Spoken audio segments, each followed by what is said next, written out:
السلام عليكم ورحمة الله وبركاته.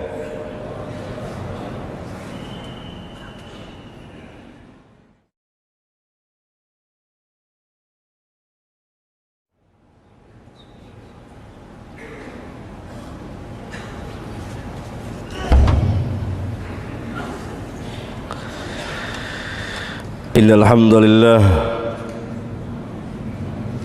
نحمده ونستعينه ونستغفره ونعوذ بالله من شرور أنفسنا ومن سيئات أعمالنا. من يهده الله فلا مضل له ومن يضلل فلا هادي له. وأشهد أن لا إله إلا الله وحده لا شريك له وأشهد أن محمدًا عبده ورسوله. أما بعد، أيها الإخوة, sidang Jumat yang saya cintai,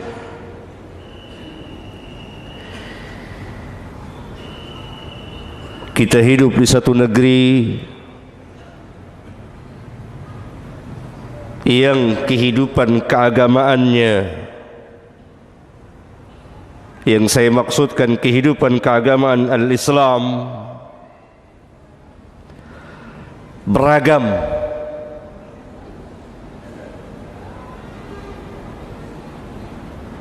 Berbagai macam sekte atau golongan atau firqah ada di negeri ini.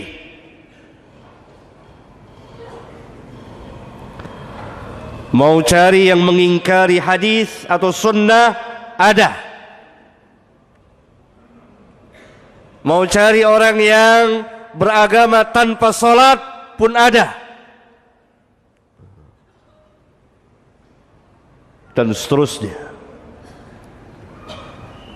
Sehingga sebagian kaum muslimin bingung.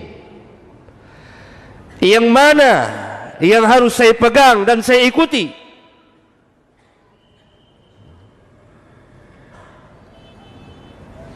Yang pada hakikatnya, kalau kita kembali kepada Al-Quran dan Sunnah, kita akan dapati jawabannya.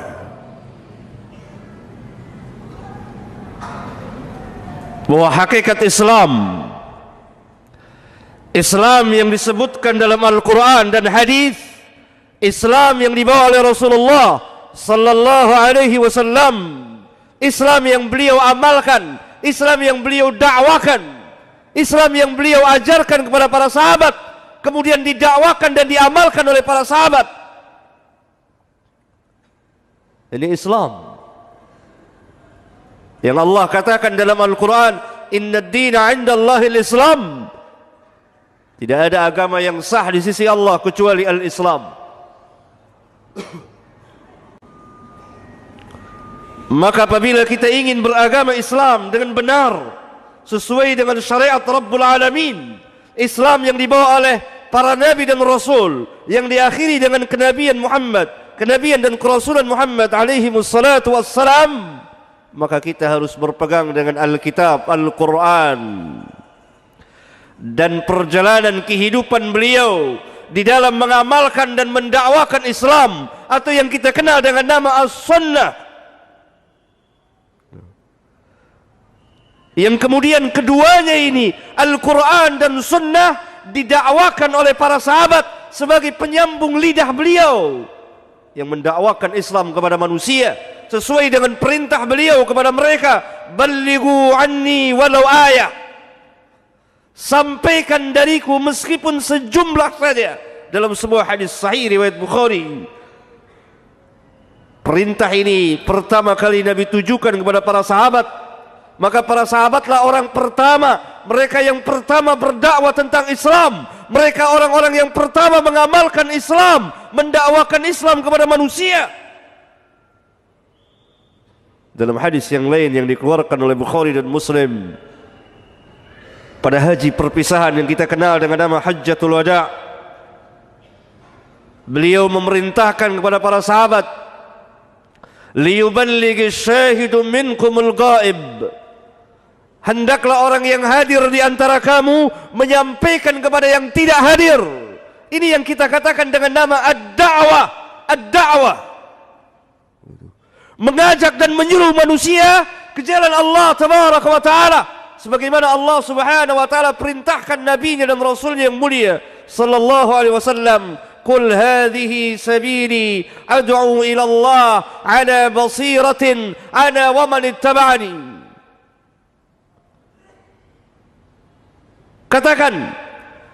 Katakan ya Muhammad kepada mereka, inilah jalanku, siratal mustaqim, jalan Allah yang lurus.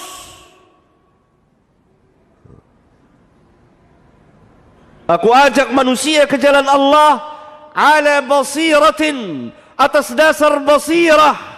Basirah adalah burhanun syar'iyyun wa aqliyun, dalil atau hujjah, keterangan baik secara syar'i maupun secara akliyah. Aku bersama dengan orang-orang yang mengikutiku. Berarti kalau kita sebagai pengikut Nabi yang mulia sallallahu alaihi wasallam, kita telah beriman kepada beliau, kita mencintai beliau, kita mengikuti beliau, maka pengamalan dan dakwah kita harus sesuai dengan pengamalan dan dakwah beliau. Karena Allah katakan, qul hadhihi sabili ad'u ila Allah ala basiratin ana wa man ittaba'ani. Katakan, inilah jalanku, jalanku yang lurus. Aku ajak manusia ke jalan Allah atas dasar ilmu. Aku bersama dengan orang-orang yang mengikutiku mengajak manusia ke jalan Allah atas dasar ilmu. Maka Islam mendasari segala sesuatu dengan ilmu. Ilmu yang dimaksud, qala Allah, qala Rasul, wa qala sahabah. Ilmu yang dimaksud apa yang Allah katakan, apa yang Rasul katakan, kemudian dijelaskan oleh para sahabat. Ini yang kita kenal dengan al-manhaj, cara atau sikap beragama yang benar, yang kita ambil dari orang-orang yang terdahulu, generasi terbaik dari umat ini, yang masuk dalam firman Allah. Bahkan kepada mereka pertama kali Allah berfirman, kuntum khaira ummatin ukhrijat linnas. Kamulah sebaik-baik manusia yang Allah bangkitkan, sebaik-baik umat yang Allah bangkitkan, keluarkan untuk manusia. Keluar di sini bukan khurut 3 seminggu, sebulan atau 4 bulan, bukan.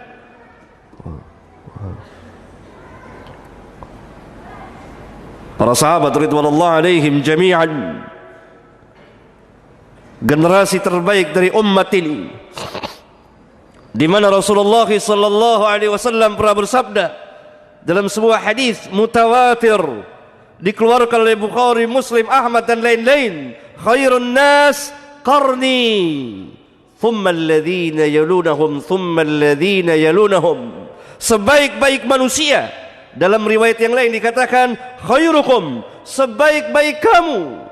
Dalam riwayat yang lain dikatakan khairu hadhil ummah, sebaik-baik umat ini. Dalam riwayat yang lain dikatakan khairu ummati, sebaik-baik umatku yang hidup pada zamanku, para sahabat. Kemudian yang sesudah mereka tabi'in, kemudian yang sesudah mereka tabi'ut tabi'in, 3 generasi terbaik dari umat ini. Maka kita mengambil agama dari mereka. Bagaimana cara mereka beragama, bagaimana mereka mengamalkan Islam, bagaimana mereka mendakwakan Islam. Aqulu qawli hadha wa astaghfirullah li wa lakum.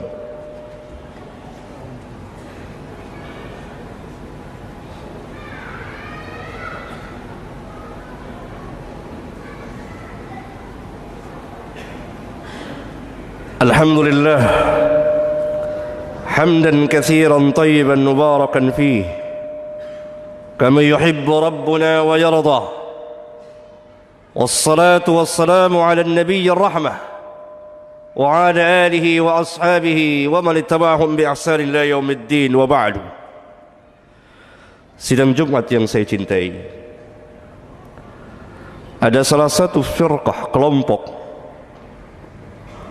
yang berkembang di negeri kita ini sejak 20 tahun lebih yang lalu, yang ajarannya sangat sesat dan menyesatkan. Bahkan kalau kita timbang dengan timbangan Al-Quran dan Sunnah, tidak ragu lagi bahwa ajaran mereka ini telah keluar dari Islam. Walaupun mereka mengatasnamakan Islam,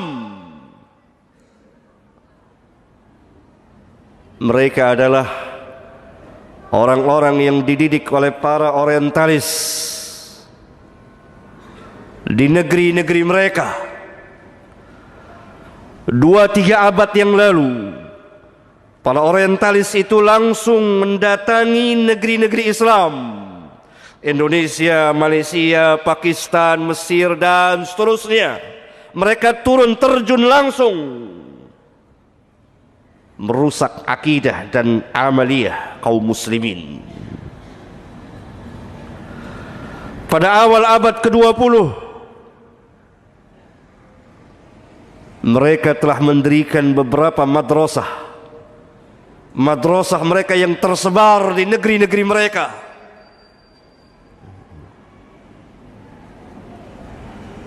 Kemudian mereka mengundang abnaul Islam, anak-anak Islam ini, untuk belajar ke negeri-negeri mereka.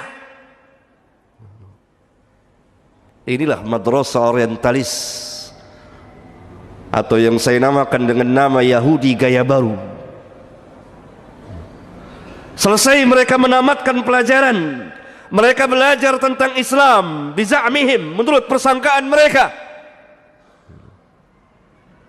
Kemudian mereka pulang ke negeri-negeri mereka, mengajarkan Islam kepada kaum muslimin yang tidak pernah kita dengar dari bapak dan kakek kita, tidak pernah kita dengar dari Al-Quran dan Sunnah Rasulullah Sallallahu Alaihi Wasallam. Terus berkembang. Mereka pun membuat perguruan, madrasah kecil di negeri-negeri kaum muslimin. Apa inti ajaran mereka? Dan ini tersebar di sebagian perguruan Islam.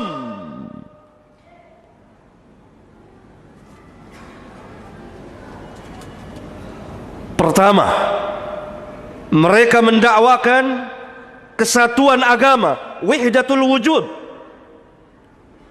wahdatul adyan, kesatuan agama. Semua agama adalah sama, tujuannya adalah satu kepadanya. Tidak ada perbedaan antara Islam, Kristen, Yahudi, Konghucu, Buddha, Hindu. Sama semuanya. Semuanya berada dalam kebenaran. Ini ajaran yang sangat berbahaya, merusak dan membatalkan dan menghancurkan akidah seorang muslim, di mana Rabbuna telah tegaskan tadi, Inna ad-dina 'inda Allahil Islam. Tidak ada agama yang sah di sisi Allah kecuali Islam. Wa raditu lakumul Islam dina, dan aku redha Islam sebagai agama bagimu. Wa may yabtaghi ghairal Islam dinan fala yuqbal minhu wa huwa fil akhirati minal khasirin. Barang siapa yang mencari selain dari Islam, maka tidak akan diterima agamanya dan dia termasuk orang yang rugi nanti di akhirat. Berkembang ajaran ini sejak kurang lebih 20 tahun yang lalu di negeri ini, dengan sejumlah tokoh-tokohnya. Kemudian sekarang mereka telah mempunyai anak cucu dan mengembangkan lagi ajarannya, wahdatul adyan, kesatuan keagamaan ini. Yang kedua, dari inti ajaran mereka, memasukkan keraguan ke hati kaum muslimin untuk meragukan kebenaran Islam, meragukan kebenaran Al-Quran, meragukan kebenaran Sunnah, meragukan kebenaran dakwah para sahabat ridwanullah alaihim jami'an, mencaci maki para ulama kita dari generasi ke generasi, sampai Al-Imam Asy-Syafi'i pun tidak luput dari caci maki mereka. Padahal Rabbuna telah menegaskan kepada kita, al-haqqu min rabbika fala takunanna minal mumtarin. Yang hak itu dari Rabbmu, maka jangan sekali-kali engkau menjadi orang yang ragu. Kita yakin akan kebenaran Islam, kita yakin akan kebenaran Nabi yang mulia sallallahu alaihi wasallam, kita yakin akan kebenaran Al-Quran dari awal sampai akhir, meskipun kita belum paham sebagiannya atau secara keseluruhannya. Qul sadaqallah, katakan benarlah Allah. Sebagaimana Nabi yang mulia pernah bersabda, ma kharaja minni illa haqqun, tidak keluar dariku melainkan kebenaran, yang adalah kebenaran di atas kebenaran. Mereka memasukkan sedikit demi sedikit keraguan demi keraguan di dalam hati, tashkik di dalam hati seorang mukmin. Padahal kalau kita membaca Al-Quran, di awal-awal Quran, di awal surat Al-Baqarah, Allah berfirman, Alif Lam Mim, dzalikal kitabu la raiba fihi hudan lil muttaqin. Alif Lam Mim, kitab ini la raiba fihi, tidak ada satupun keraguan, tidak dimasuki satupun tuduhan, tidak ada keraguan akan kebenarannya, tidak ada keraguan bahwa Al-Quran adalah kalamullah, tidak ada keraguan bahwa Muhammad sallallahu alaihi wasallam adalah utusan Allah tabaraka wa taala. Yang ketiga, inti dari ajaran mereka mencampur adukan antara yang hak dan yang batil. Ini adalah asas daripada ajaran Yahudi. Karena itu Allah menegur di kitabnya beberapa kali, ya ahlal kitab, lima talbisul haqqa bil batili wa taktumul haqqa wa antum ta'lamun. Wahai ahlul kitab, kenapa kamu mencampurkan yang hak dengan yang batil dan kamu sembunyikan kebenaran padahal kamu tahu? Mereka memasukkan ajaran-ajaran dari luar Islam ke dalam Islam. Salah satunya adalah yang berkembang pesat di negeri kita adalah Natalan bersama, ikut perayaan hari-hari keagamaan dari agama-agama yang lain dan lain-lain. Mereka memasukkan dalam peribadat, dalam keyakinan, dalam peribadatan, dalam akhlak, dalam muamalah. Lihat cara bermuamalah kita, penuh dengan yang haram. Lihat bank-bank konvensional yang ada ini adalah bank-bank ribawiyah. Orang pertama yang membuat bank konvensional adalah al-Yahud, orang-orang Yahudi. Yang keempat, inti dari ajaran mereka adalah meninggalkan ketaatan kepada Allah sedikit demi sedikit untuk menuju kepada kemutlakan. Tidak ada taat kepada Allah dan Rasulnya. Oleh karena itu kita lihat seorang mahasiswa di sana perguruan muslim, dia tarkus salat, meninggalkan salat bukan karena malas, tapi karena keyakinan memang salat tidak wajib. Fa inna lillahi wa inna ilaihi raji'un. Mudah-mudahan khutbah ini bermanfaat bagi khatib dan jamaah. Allahumma ighfir lil mu'minin wal mu'minat wal muslimin wal muslimat al ahya'i minhum wal amwat. Rabbana atina fid dunya hasanah وفي الآخرة حسنة وقنا عذاب النار والحمد لله رب العالمين.